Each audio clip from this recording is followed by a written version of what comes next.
They say hell is fire and brimstone. They are wrong. Hell is beige.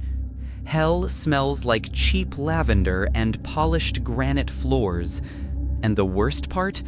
It looks exactly like the real world, until you look into the eyes of those who live there. If you are listening to this, never, ever enter the service corridor restroom on the 3rd floor, no matter how bad you need to go. It all started stupidly, like most nightmares do.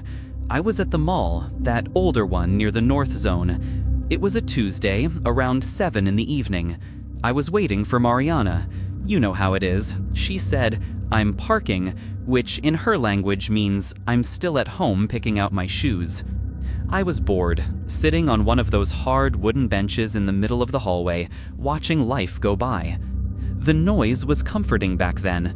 The hum of conversations, the clinking of silverware in the food court, the cry of some bratty kid. It was routine, the safe and monotonous routine. That was when nature called. I had downed 2 espressos while waiting. I checked my watch, 7:15 p.m. Mariana was going to be a while. I got up and headed toward the nearest restroom, the one in a side corridor, away from the main stores, near the emergency exit. The corridor was already somewhat empty. The sound of the mall died down as I moved away from the central plaza. I entered the restroom. It was empty. The fluorescent light buzzed like a blowfly stuck in your ear. I washed my face, took a deep breath, quietly cursed Mariana's delay, and turned the handle to leave.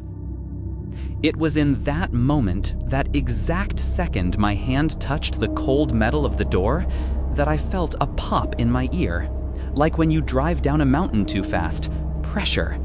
And then, silence. I pushed the door open and walked out. The first thing I noticed wasn't what was there, but what wasn't. The sound, that mall noise, the life of the place, it had vanished. There was no background music, no distant voices, just the sound of my own shoes squeaking on the floor. I took 2 steps and stopped.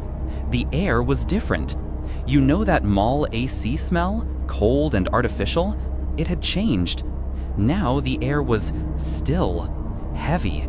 It had a subtle smell of mold mixed with something sweet, sickly, like meat left out of the fridge for too long. I looked at the hallway. It was the same hallway, but it looked like it had aged 20 years in 5 minutes. The walls, once immaculate white, had yellowish water stains drawing abstract shapes on the plaster. The ceiling lights flickered in an irregular, almost hypnotic rhythm. "Hello? Someone?" I called out. My voice didn't echo. The sound died as soon as it left my mouth, muffled by the walls. I walked toward the main area, where the department stores, the bookstore, and the cafe should be. But the geography was wrong. The corridor seemed longer than I remembered. The window displays? Oh my God, the displays. The famous Grands were gone. In place of the sportswear store, there was a dirty glass facade. Inside, there were no mannequins wearing the new winter collection. There were only horseshoes. Piles and piles of old, rusted horseshoes stacked up to the ceiling. In the next store, hooks. Metal hooks hanging from the ceiling, swaying on their own. My breathing started to hitch. Panic is a funny thing. It starts in the stomach and crawls cold up your spine. I tried to convince myself it was a renovation, a prank, anything logical. That was when I saw the saleswoman. She was in a corner store where a jewelry shop used to be. The glass was foggy, greasy. Inside, a woman, she was wearing a gray uniform that looked 2 sizes too small, strained at the seams, was arranging something on a shelf. I approached, desperate for human contact. "Excuse me," I said, tapping on the glass. The woman stopped immediately. She didn't relax her shoulders, she froze, like a paused video. Her stiffness wasn't natural. It was the stiffness of a predator that heard a twig snap.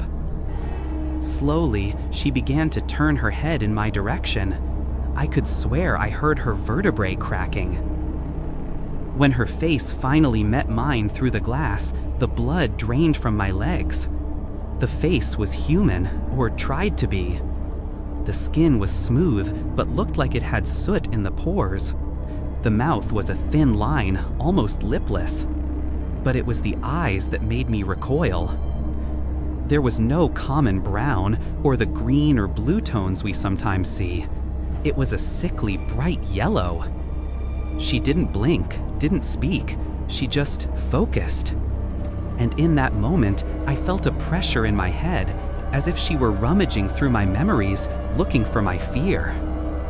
In a sharp movement, too violent for a human, she turned her face to the side wall, hiding her eyes again, but keeping her body turned toward me, as if she couldn't keep up the disguise for too long. I stumbled back, my heart beating in my throat.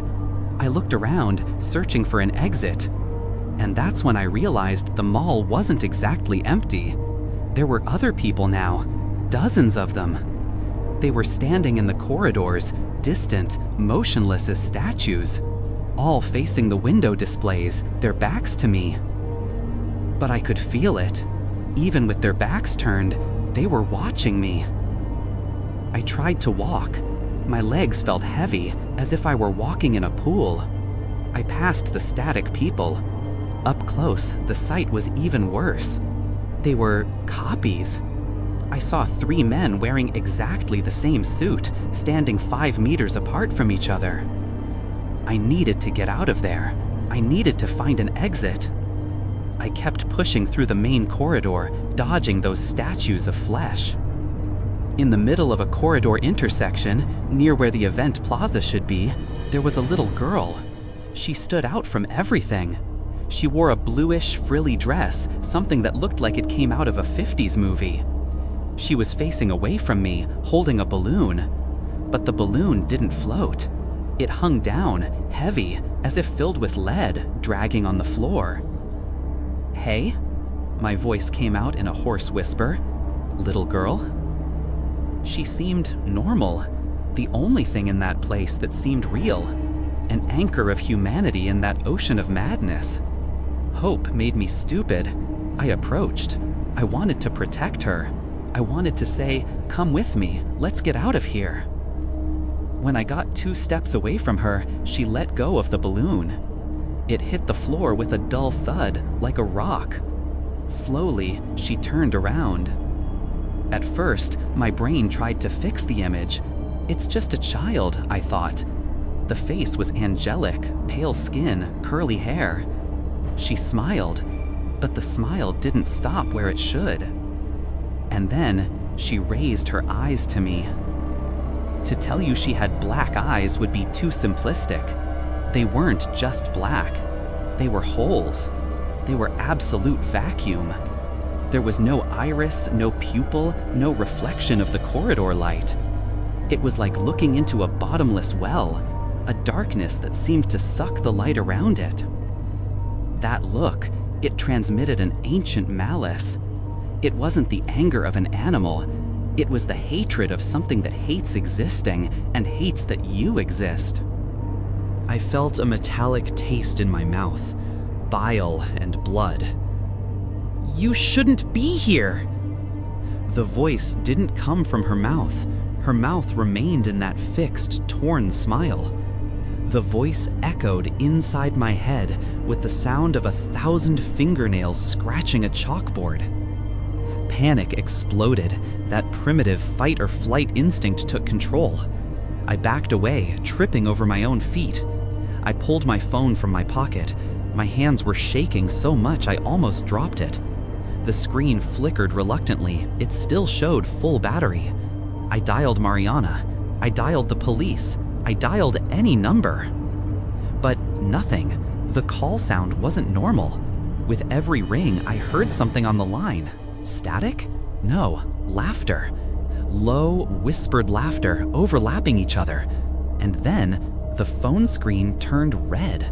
Not a glowing red, but a solid color, like digital blood, before going completely black. I looked up.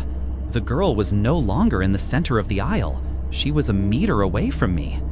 And the people, the statues in the corridors, all of them had turned their heads, watching me at impossible angles, all staring at me with those yellow eyes.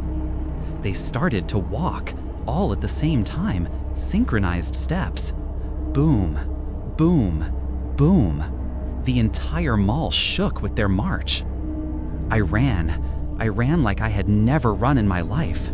The heavy air burned my lungs like acid. The corridor seemed to stretch, like in a nightmare where you run and get nowhere. I heard the footsteps behind me, getting faster, a march, a stampede of predators behind me. The restroom. I needed to get back to the restroom. I spotted the service door. It seemed miles away. Behind me, an inhuman, high-pitched scream that seemed to vibrate the glass of the displays around me. I didn't stop. I threw myself against the bathroom door. Locked. I turned the handle. Nothing. Jammed. The footsteps were right behind. I could smell the rotten stench of their breath on my neck. "Open! For the love of God, open!" I screamed, kicking the door. It gave way. I pushed it with all my might and fell inside, rolling on the cold tile floor. I kicked the door with all the strength I had to shut it behind me. I stayed there, curled up on the floor, hands on my head, waiting for the door to be broken down, waiting to be shredded by those people or things. 1 second passed. 2. 10. The silence was broken. Gradually, a sound began to leak into the restroom. The sound of a flush being flushed in a stall, the sound of water in the faucet, and, in the distance, muffled by the door, music. Generic pop music playing on the mall speakers. I stood up, shaking. My clothes were sweat. I looked in the mirror. My face was pale, but no cuts. The phone in my pocket vibrated. It was a text from Mariana. "Babe, where are you? I've been in front of the bookstore for 10 minutes. I left the restroom. The corridor was bright, clean, smelled like coffee and perfume. Normal people in different clothes, walking, talking, living. I should have felt relief, right? I should have cried with joy. I found Mariana. She smiled and kissed me, complaining about my delay and saying I looked pale, that I must have eaten something bad. I didn't say anything. Who would believe it? But the nightmare didn't end in that corridor. Because now, every time I go to a mall, I pay attention. I look at the salespeople standing in empty stores. I look at children playing alone in corners. And sometimes, just sometimes, when I glance at someone in the crowd, I swear I see a yellow glint in their eyes just before they look away quickly. They are there, on the other side of the thin wall of our reality, waiting for the next door to open. So, the next time you walk into a restroom and feel that sudden silence, just run. Have you ever walked into a place that felt wrong? Have you ever felt the world around you change frequency for a few seconds? This is just one of thousands of cases of people who slipped through the cracks of reality. If you had the courage to listen this far, leave a like. That helps our signal reach further. Got a glitch in reality story or a strange place? Comment below. We read everything and investigate everything. And if you want to continue exploring what exists in the shadows, subscribe to the channel and hit the bell, because the next story could be yours. Until next time, if there is a next time.